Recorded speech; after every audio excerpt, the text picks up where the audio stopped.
Agora, Band News informa. Tudo sobre atividade física, exercícios, cuidados, treinos, equipamentos, alimentação e saúde.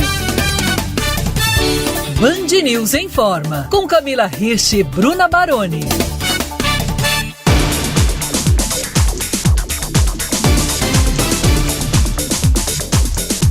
A pele é considerada o maior órgão do corpo humano. É também um grande espelho da nossa saúde interna. Você consegue ler os sinais que a pele te dá? Saberia dizer quando tem possivelmente algo fora dos eixos que precisa de um cuidado especial? Será que dá pra gente treinar o nosso olhar para entender o que a pele está tentando dizer pra gente? E quanto disso tem a ver com um corpo inflamado? Seja bem-vinda, seja bem-vindo a mais uma edição do Band News Informa, comigo, Bruna Baroni, e a nossa professora, mentora, treinadora, Camila Hirsch. Olá, Bruna. Olá, ouvintes. É uma delícia estar aqui essa semana falando sobre esse assunto. E você falando assim da pele, né, Bruna? A gente já até falar para os ouvintes, acho que a nossa convidada vai falar bastante sobre isso também, mas a nossa pele é um órgão, né? Para quem não sabe, ela é um órgão. E imagina o quão grande é esse órgão. Então a gente cuida dela, com certeza, ela dá muitos sinais para a gente. E acho que a gente tem muito que aprender com ela, porque ela realmente pode mostrar algumas coisas que não está dando muito certo ali, ou quando estão dando certo também no nosso organismo. E quem vai ensinar muito pra gente hoje, a nossa convidada é a médica endocrinologista Jéssica Andrade, criadora do programa SOS Mulher, que tem ajudado milhares de mulheres no processo de desinflamação na busca justamente por mais saúde. Doutora Jéssica, bem-vinda aqui ao programa. Obrigada pelo convite, meninas, para falar de um assunto que eu amo, que é saúde, né? Bom, eu queria começar então já até de uma maneira prática, doutora, para ficar claro para os ouvintes, o que significa dizer que um corpo está inflamado, né? Hoje se fala muito, né, de inflamação, desinflamação, tá virando até uma modinha ali no Instagram, né, e de certo ponto é bom porque a gente consegue levar esse tema e as pessoas aprenderem algo que elas não sabiam. Só que, de um outro lado, também tem a questão do extremismo, né? Às vezes a gente fala, mas tudo te inflama, ou tá todo mundo inflamado, todo mundo precisa desinflamar. E a gente precisa desmistificar um pouco isso, tá? Porque, na verdade, a inflamação, de certo ponto, é algo benéfico para o nosso corpo. Então, existem, na verdade, dois tipos de inflamação, que a gente fala que é aguda e crônica. A inflamação aguda é aquela que é para proteger o nosso corpo de algum agressor. Então, por exemplo, você ficou gripado, tá agora aí com uma infecção viral, tô com uma gripe. O seu corpo ele vai te inflamar, porque é uma infecção aguda, para te proteger daquele vírus, daquela bactéria, daquele fungo que você teve ali em contato. Ou às vezes uma criança que cai, machucou, ralou ali o braço, a gente vai fazer ali uma inflamação aguda. Por isso que tem os sinais, né, da inflamação aguda, que é o rubor, o calor, a dor, o edema, que é o inchaço. Tudo isso é uma inflamação. Só que essa inflamação aguda, né, que ela vem para proteger a gente, seja para cicatrizar um machucado, seja para proteger a gente contra ali um agressor, um vírus, uma bactéria, para conter essa infecção aguda que gerou essa inflamação, ativação do nosso sistema imune, né, essa inflamação ela vai acabar. Então, o bom da inflamação aguda é que ela tem um começo e um fim. O problema da outra inflamação, que é a crônica, é que ela é crônica, ela não acaba. Então, essa inflamação crônica, ela vem do nosso estilo de vida. Então, essa exposição diária e crônica é que vai determinar o seu grau de inflamação.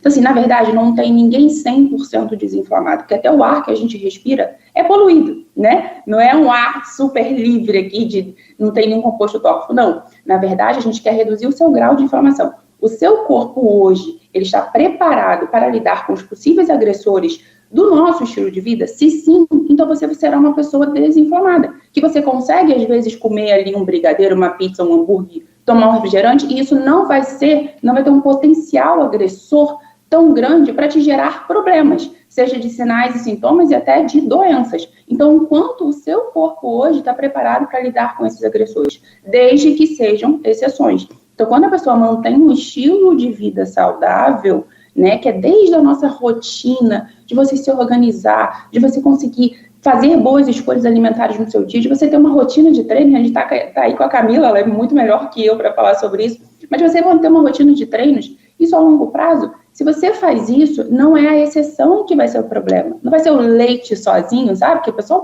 bate no leite, bate no glúten, bate no açúcar, mas não é isso sozinho que te inflama. Ou cortar o glúten, cortar o leite, só isso vai te desinflamar. Não, gente, vai muito além. É o todo, né? Então, entrando um pouquinho nesses sinais e sintomas, se vocês quiserem me interromper, me interrompam. Não, pode continuar, fica à vontade, falar dos sintomas, então. Nesses sinais e sintomas, então quando a gente entende o que inflama, aí a gente começa a entender como que o seu corpo está te mostrando que você está inflamado. Então são sinais e sintomas ali diários, aquela dor de cabeça que você não sabe de onde está vindo. Tem gente que passa com uma dor de cabeça crônica, enxaqueca crônica por anos, e fala, não sei o que é, fui no médico, fui no neuro, fui no otorrino, e não sabe de onde vem a dor de cabeça. Não sabe de onde vem a dor de cabeça, é uma dor inflamatória. Me diz que o seu intestino está desregulado, que o seu fígado está sobrecarregado, está com excesso de toxinas que você não está conseguindo eliminar, e sim, esse excesso de toxinas circulantes e você é muito inflamada por conta do seu estilo de vida, o seu sistema imune cronicamente ativado, é porque na inflamação crônica, o nosso sistema imune está ativado, mas ele nem sabe o que ele tem que combater, vocês entendem? Então, assim, é uma má alimentação, que todo dia você tem essa má alimentação. Aí o seu corpo quer combater aquilo ali, porque está te gerando toxinas, você está se expondo a aditivos alimentares que entram no seu corpo não sabe metabolizar aquilo ali, e o seu sistema imune quer combater aquilo, mas ele não aprendeu a combater aquilo. Ele aprendeu a combater vírus, bactérias, parasitas, fungos, mas ele não sabe combater um aditivo alimentar. E aí ele fica ativado. Então é como se a gente está gerando uma inflamação que ela não cessa. E aí essa inflamação, que libera alguns compostos que são tóxicos para o nosso corpo, geram sintomas. Então são as dores crônicas. Nossa, eu vivo com dor de cabeça. Nossa, eu vivo com dores nas articulações. Cada vez mais jovens com dores articulares. Sistema digestivo, eu sempre falo que a inflamação ela começa pelo intestino. Então eu bato muito na tecla da saúde intestinal, porque eu, quando estava muito inflamada, lá em 2016, eu recebi o diagnóstico de síndrome do intestino irritável. E foi o que me deu o start para começar a cuidar da minha saúde. Então, por exemplo, tudo o que eu comia me fazia mal. Tudo o que eu comia, eu me sentia estufada. Eu tinha muitos gases, a barriga estava sempre muito inchada. E eu achava que aquilo era normal, porque na verdade eu convivi com aquilo por muitos anos. Até que eu recebi esse diagnóstico de síndrome do intestino irritável, porque eu tinha muitas dores abdominais, eu bebi um copo de água, já ficava estufada, e aí na época, né, pela medicina convencional, o diagnóstico foi esse, o tratamento era tomar um remédio para dor para sempre, e tomar um ansiolítico, porque tem a ver também com a saúde mental, esse diagnóstico, essa síndrome. E aí eu falei, gente, não é possível, será que realmente é essa aqui, bateu o martelo, é só isso, eu tenho que tomar um remédio para sempre? E aí foi quando eu comecei a estudar muito sobre saúde intestinal, muito além do que a Faculdade de Medicina ensina. Então, fui para esse outro lado que hoje está cada vez, né, trazendo mais, até mesmo para a população leiga, a importância do intestino na nossa saúde como um todo. E aí foi que eu vi que realmente o intestino vai muito além da gente só excretar as fezes, né? É a digestão, é a absorção de nutrientes, é a excreção de toxinas, é a produção de alguns hormônios. Sim, o intestino produz alguns hormônios. O intestino se comunica diretamente com o nosso cérebro.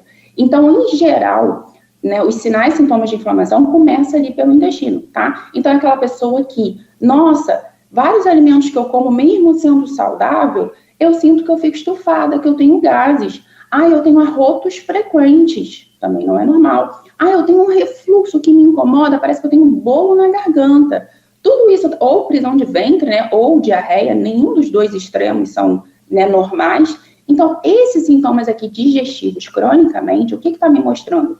Que você não está digerindo bem o que você come, tá? E você também não está absorvendo bem os nutrientes. Se você não absorve vitaminas e minerais que você só obtém da alimentação, seu corpo não produz, então as suas células como um todo, inclusive o seu cérebro, não está sendo nutrido. Aí, a partir de uma má digestão, você começa a ter sintomas extraintestinais. É aquele cansaço. Se você não consegue absorver bem isso, é a pessoa que está com queda de cabelo, é a pessoa que está com a unha fraca, é a pessoa que a pele começa a reclamar.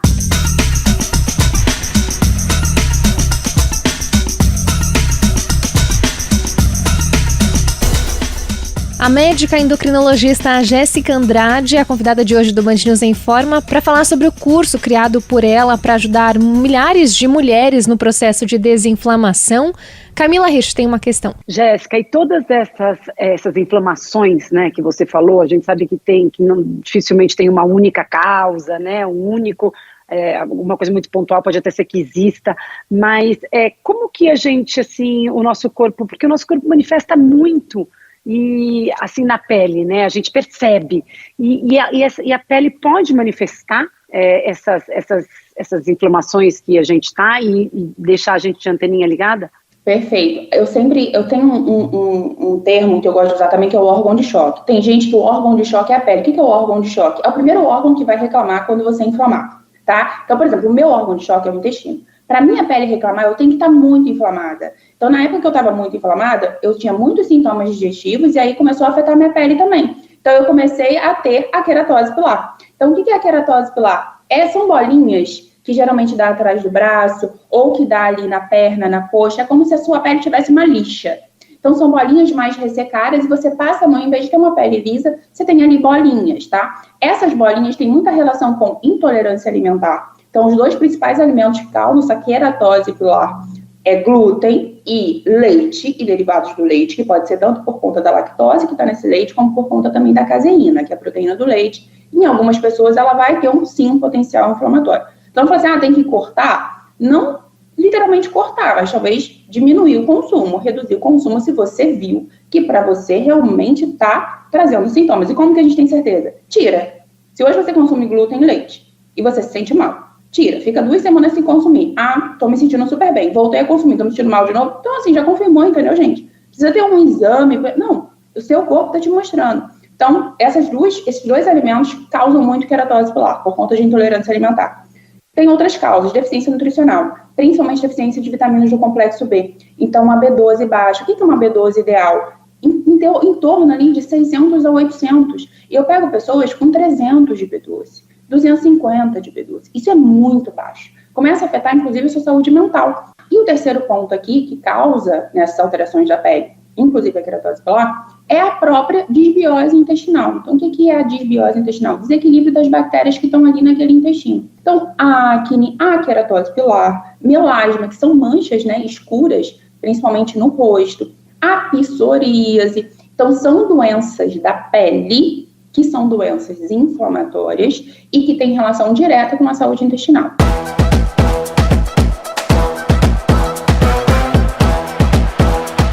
Queda de cabelo, unhas fracas, cansaço excessivo, inchaço e dores de cabeça são alguns sinais que podem indicar um corpo inflamado.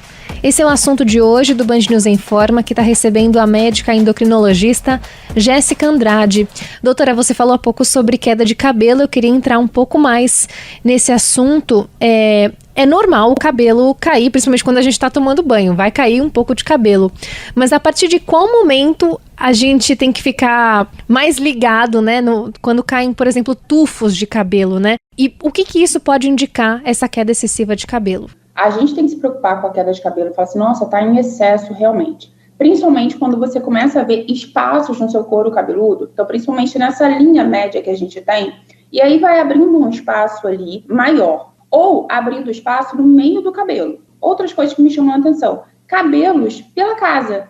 Então, no dia a dia, então, assim, não é só na hora que você tá penteando o seu cabelo. Ao longo do dia, você percebe cabelos pela sua casa, porque está caindo só de você andar. Então, é um outro sinal.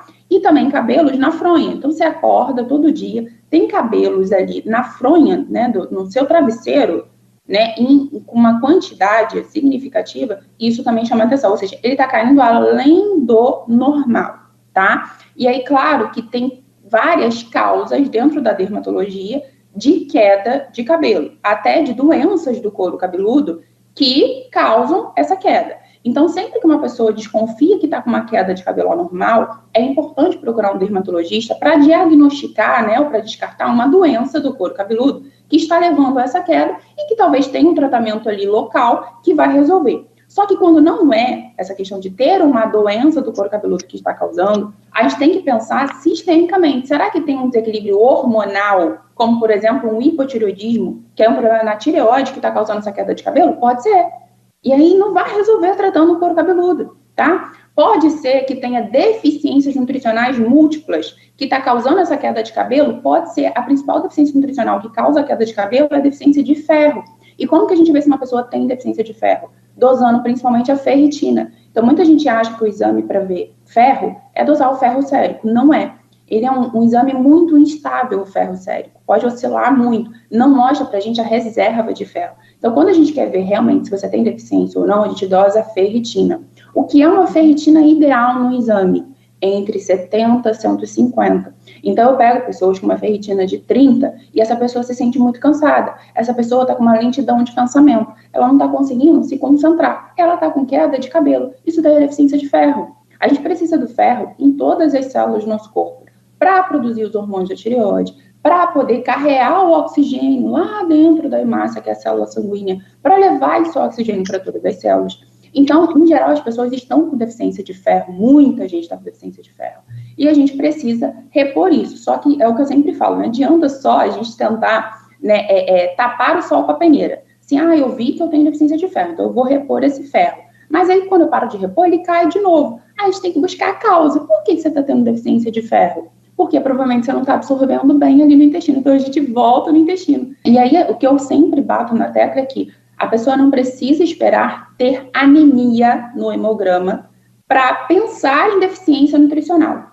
A anemia, ela vai vir depois de muitos meses que essa pessoa está com deficiência nutricional. Então, é possível uma pessoa ter deficiência de ferro sem ainda ter anemia? Sim, é o que mais acontece. Em geral, 90% das vezes, a causa do problema está ali numa má digestão. E quando a gente cuida desse intestino, a gente começa a absorver melhor esses nutrientes e aí acaba a gente melhorando a nossa saúde como um todo. Ô, Jéssica, que outras doenças a gente percebe que a gente está inflamado e que é uma resposta ao que está acontecendo lá dentro? Muito comum. Em relação à pele, né? Muito comum as urticárias e alergias, né? Então, tem pessoas que vivem com essas... As urticárias são aqueles vermelhões na pele, então alergias. E não sabe de onde está vindo. Pode ser por conta de algum alimento que você realmente tem alergia, ou pode ser por conta que essa inflamação está reduzindo a sua imunidade. Então, a inflamação sempre vai combinar com uma baixa imunidade. E aí a pessoa fala, mas eu estou sempre com rinite, estou sempre com sinusite, estou sempre gripada, ou estou sempre com alergias na pele. Isso também me mostra que você está com uma resposta inflamatória ruim. Então, se o seu sistema imune tivesse fortalecido, ele não estaria aí respondendo a coisas que, na verdade, não é para te causar sintomas, sabe? Então, às vezes, um alimento ali, eu comi ovo, e agora eu tô coçando aqui a minha pele, tô vermelha. Não era para você estar com alergia, com intolerância a esse tipo de alimento, mas a gente diminui a nossa tolerância imunológica quando a gente está inflamado. Então, são essas coceiras, essas urticárias, essas alergias, a acne. A acne é uma doença inflamatória da pele. Então, hoje eu escuto muito a acne da mulher adulta. Não existe acne da mulher adulta. É a acne da mulher inflamada. Porque a mulher adulta, ela não está mais na puberdade. Ela não está mais passando por aquele período de transição hormonal, de oscilação hormonal que ocorre na puberdade, e que sim, aquilo ali justifica, às vezes, uma oleosidade maior da pele, tanto no menino quanto na menina, mas a mulher adulta, nem o homem adulto, não tem mais essa oscilação, né? E aí eu não espero que essa mulher, a pele dessa mulher, responda com acne. Então, por que as mulheres adultas estão tendo acne? Por conta do estilo de vida. Tem gente que o órgão de choque é a pele. Então, essa pessoa, eu estava numa rotina bem direitinha, me alimentando bem, cuidando da minha rotina, do sono, fazendo atividade física, e minha pele estava ótima. Fiz uma viagem, saí aqui da minha rotina e, comi tudo que tinha direito, não treinei, não cuidei do meu sono, poxa, apareceu acne. Porque talvez para essa pessoa o órgão de choque dela é a pele. Então, um pouquinho que ela inflamou a pele, já reclama. Tem outras pessoas que o órgão de choque é o fígado. Então, o que acontece quando a pessoa tem um órgão de choque como o fígado? Dores de cabeça, um cansaço muito excessivo. Começa a acordar no meio da noite para fazer xixi, que é um sintoma de sobrecarga hepática. Não acha que é por conta do líquido que você tomou antes de dormir. Não é. E aí, voltando na pele, como eu falei, acne, o melasma, que são as manchas. Então, tem os cuidados com o melasma, de você usar os tratamentos que o seu dermato te indicou, de usar protetor, evitar a exposição solar, tem. Mas se você não cuidar de dentro, esse melasma não vai controlar. Não vai. Muita gente não sabe que aquela mancha ali, na verdade, a gente está aumentando a circulação local, onde está a mancha do melasma, e aí ali vai se formando aquelas manchas. Quando a gente desinflama e melhora a sua circulação, a gente clareia a mancha. Então, sim, o melasma ele piora ou melhora conforme o seu grau de inflamação. Uma outra doença inflamatória da pele é a psoríase, que também tem um caráter autoimune. No entanto, que tem artrite psoriásica, que é também de dentro da família da psoríase, que é quando essa doença autoimune começa a acometer as articulações. Uma outra doença da pele que é inflamatória são os furúnculos e hidradenites. Então, muita gente não sabe, mas quando aparece aqueles furúnculos, que na verdade é de forma crônica e não é, né, uma infecção bacteriana, a gente chama de hidradenite. Então, não é uma bactéria que está causando aquilo ali. Então, é como se formasse abscessos ali, tipo furúnculo, e aquilo tem muita relação também com o grau de inflamação da pessoa. Em geral, uma pessoa que tem um desequilíbrio metabólico, que a gente chama de resistência à insulina. Então, é comum pessoas que têm resistência à insulina, que são pré-diabéticas, que estão com sobrepeso ou com obesidade, terem essa condição que a gente chama de hidradenite. Então, a gente cuidar desse de dentro para fora, e sempre vai ser com o nosso estilo de vida, né? Vai ajudar bastante a gente melhorar a nossa estética também, né? Porque acaba fazendo parte também aqui da nossa estética. Às vezes a pessoa quer emagrecer, né? Quer ganhar massa muscular, quer ter um cabelo bonito, uma unha forte, uma pele bonita, e não está conseguindo, mesmo gastando muito dinheiro com procedimentos, né? Com estética ou com produtos mesmo aí específicos para isso.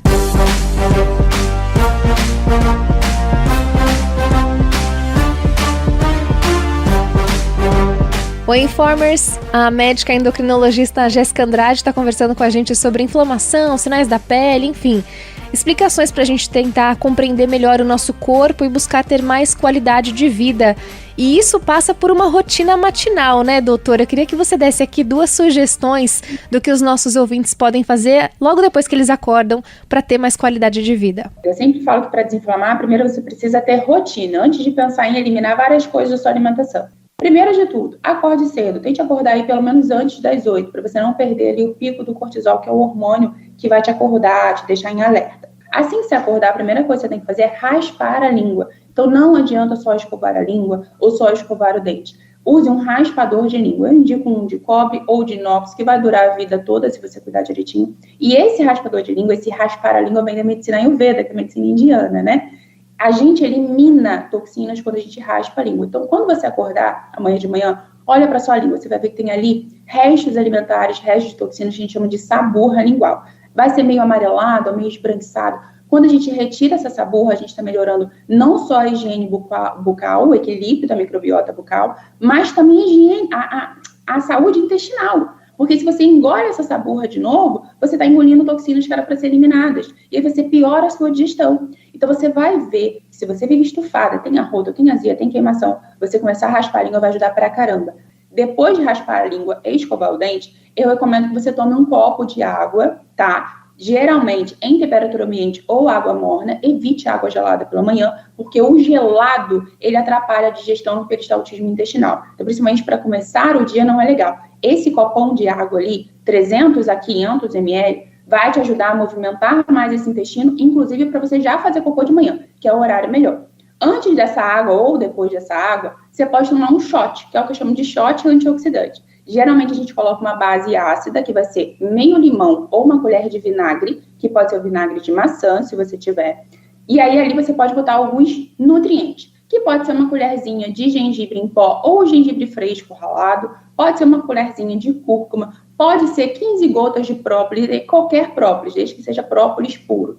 Esse shotzinho, com esses 3 ingredientes que eu falei aqui, ele vai te dar um pouco de antioxidantes logo de manhã, porque o processo de detoxificação hepática começou à noite. E aí, pela manhã, a gente quer ajudar esse fígado a eliminar as toxinas que ele metabolizou durante a noite. Então, você toma em jejum para facilitar a absorção desses antioxidantes, eles chegarem no fígado e ajudar o seu fígado. Isso a longo prazo, então não é um dia que você fez. É a longo prazo. A longo prazo, você vai começar a ver uma mudança muito legal aí na sua saúde e na sua disposição também.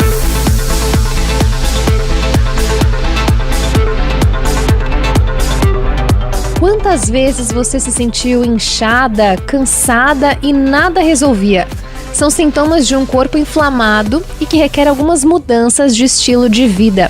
Assunto para a convidada do Band News Informa, a médica endocrinologista Jéssica Andrade. Camila Ricci com você. Jéssica, e quanto tempo normalmente leva, né, pra gente? Eu sei que deve ser muito relativo o tipo de inflamação que você tá ali na pele, enfim, mas para começar a sair, porque a gente tem uma sensação, toda vez que é com a pele, eu não sei se é porque a gente enxerga, que demora tudo muito, né? O processo é lento, mas eu também costumo dizer, eu falo até para os meus alunos com relação à prática de atividade física, mas para aquilo também aparecer e se instalar, também normalmente, muitas vezes ele é lento e a gente não dá muita atenção, né? Mas como que funciona isso no corpo? Exatamente, nenhuma doença surge de um dia para o outro. Eu sempre falo, você foi alimentando aquilo dia após dia, ano após ano, até que o negócio surgir. Com a pele não é diferente. Só que, por incrível que pareça, quando você começa um processo de desinflamação, através do seu estilo de vida, a pele, ela responde muito bem também. Então, assim, coisa de uma semana, você já vai ver uma diferença, gente. Então, assim, você está com a acne, você está com muita acne que está inflamada. Em uma semana, você vai ver uma redução disso, da inflamação dessa acne, da redução dessa acne. Ah, você está com melasma que está muito forte, está com uma mancha muito forte. Em uma semana, fazendo tudo certinho, você vai começar a ver uma diferença. E aí, a questão não é só a pele, mas é porque você começa a se sentir com mais energia, com mais disposição, o sono começa a melhorar, né? Já ouviu falar que enfesada é a pessoa que, por exemplo, tem prisão de ventre. Então, o intestino começa a melhorar também, a eliminação de fezes, você se sente melhor também. Então, na verdade, uma coisa vai puxando a outra. E, Jéssica, a gente fala muito de saúde mental hoje, né? A gente fala de burnout, de ansiedade, de estresse. Essas doenças, elas podem finalizar e serem, assim, demonstradas através da nossa pele? De que maneira? Então, você está falando a relação da saúde mental com a pele? Isso, com a pele, isso. Tem relação também, né? Assim, o estresse, ele afeta em tudo, né? Afeta na nossa saúde como um todo. É terrível. Então, por exemplo, a acne ou o melasma ou a própria alergia, as urticárias que eu falei. A pessoa está muito estressada, a gente começa a fazer aqui ativação de cortisol, que é o hormônio do estresse, mas que se liberado nos horários corretos, ele vai ser ótimo pra gente, para dar energia, para deixar a gente alerta. Mas você começa a desregular o cortisol, você começa a afetar a sua imunidade. Então, pensem aí, né, ouvinte, quando você toma um corticoide, tô tomando aqui um corticoide, uma dexametasona, um predizin, isso é corticoide, é cortisol, tá? O que ele faz? Ele é um imunossupressor. Então, ele é para controlar, para calar a nossa imunidade. Então, imagina você fazendo um pico de cortisol no seu corpo, porque você vive estressada, tá? E aí você está afetando diretamente a sua imunidade por conta desse desequilíbrio do cortisol, tá? No caso fisiológico, cortisol que você produz. Aí, começa, assim, a desencadear problemas decorrentes desse desequilíbrio hormonal, que pode ser na pele dessa pessoa, principalmente quando a pessoa tem a pele como órgão de choque.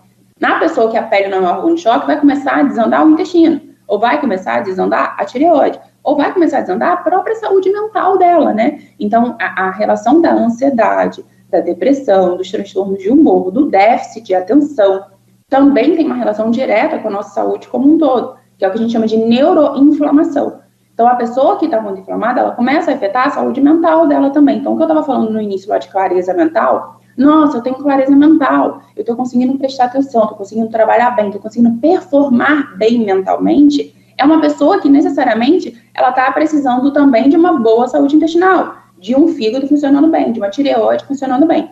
Inclusive, nos casos de depressão, antes da gente fechar o diagnóstico de depressão, eu preciso avaliar como está, por exemplo, a tireoide dessa pessoa, porque o hipotireoidismo, que é a falta do hormônio tireoidiano, é uma causa direta de depressão. E às vezes a gente cuida dessa tireoide, a gente, né, equilibra esse hormônio, a pessoa não tem mais depressão. Então, toda doença a nível de saúde mental, antes a gente precisa ver se tem alguma relação ali sistêmica, se aquilo está vindo do intestino, da tireoide, do fígado.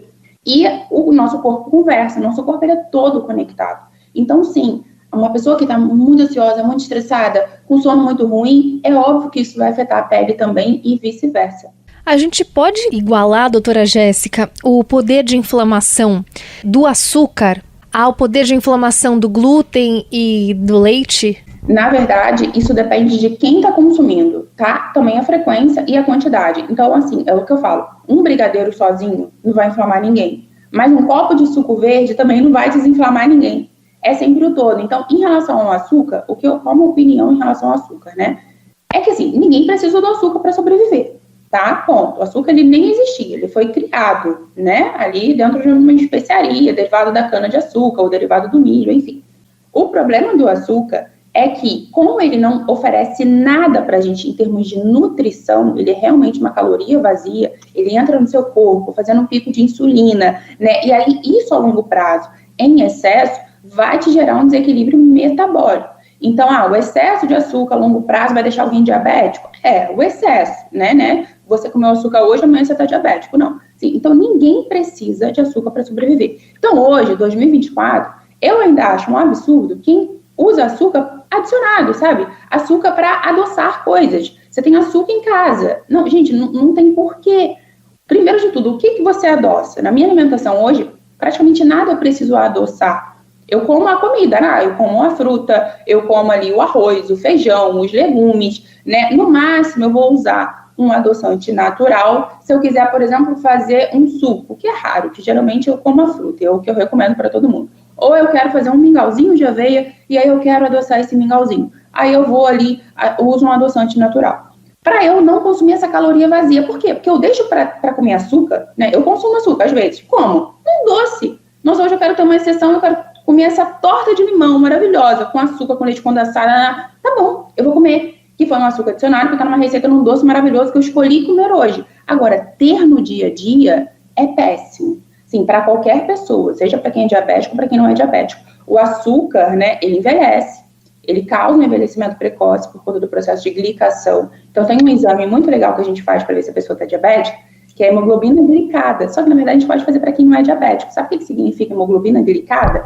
É o quanto de açúcar que está ligado à hemoglobina. Então, a hemoglobina é uma molécula que está dentro da hemácia, que é a célula sanguínea. Então, ali no exame de sangue, eu consigo ver quanto de açúcar que está se ligando à hemoglobina. Se chama hemoglobina glicada. A gente quer, isso vem em porcentagem. Então, o aceitável, pensando em saúde, é até 5,4%. Para te classificar como pré-diabético, a partir de 5,7 já é pré-diabético. A partir de 6,4 já é diabético. Então, imagina, eu estou falando que para uma pessoa, para eu considerar que ela não está glicando muito, até 5,4 é ok. E o que é essa glicação? Se uma pessoa está com uma hemoglobina glicada mais alta, eu estou glicando outras proteínas do meu corpo, inclusive a pele.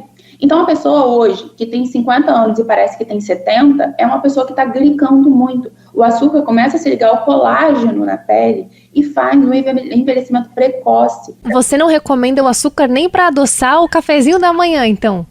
Não recomendo, principalmente todo dia. Ela já falou isso, gente. Verdade, a Bruna precisa escutar 2 vezes. Ela já falou. Eu e todos os ouvintes. Quem gosta de café, Bruna, quem gosta de café, toma café puro. Se você gosta de café adoçado, você não gosta do café, você gosta do açúcar. Já ouvi isso também.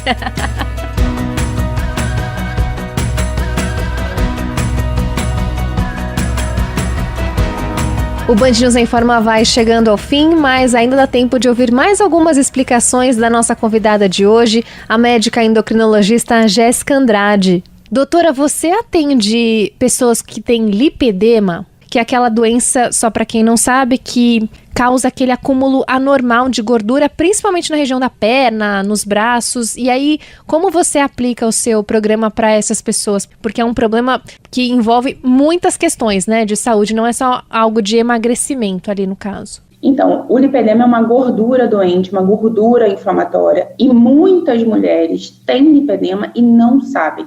Então, o lipedema, a gente vê um acúmulo anormal dessa gordura. Então, por exemplo, é uma mulher que às vezes ela está com sobrepeso, só que a gente vê um acúmulo muito maior nos membros inferiores. É desproporcional. E o que chama mais atenção é que é uma gordura que dói. Você encosta ali, principalmente no final do dia, está inchado e está dolorido. E aí, quando a gente pensa numa gordura inflamatória, numa doença que é inflamatória, uma gordura doente, é claro que o processo de desinflamação entra aqui e é obrigatório.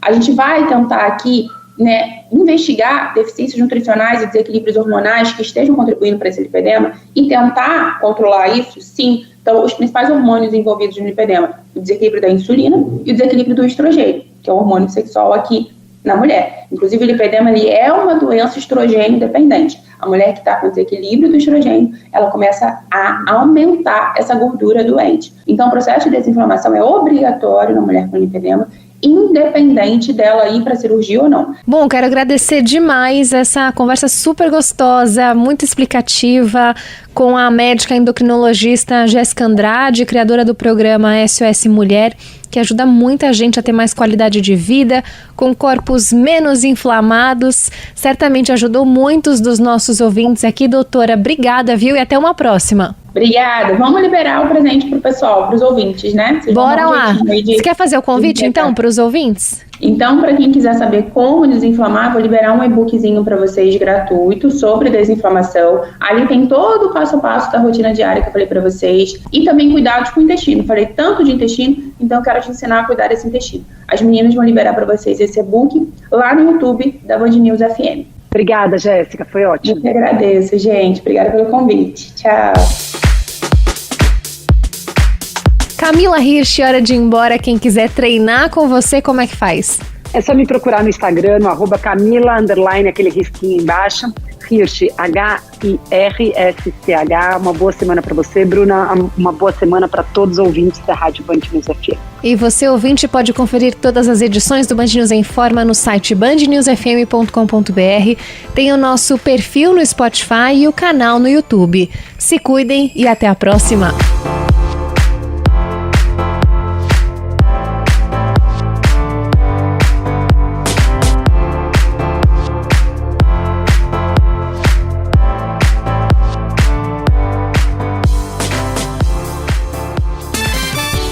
Você ouviu Band News em Forma.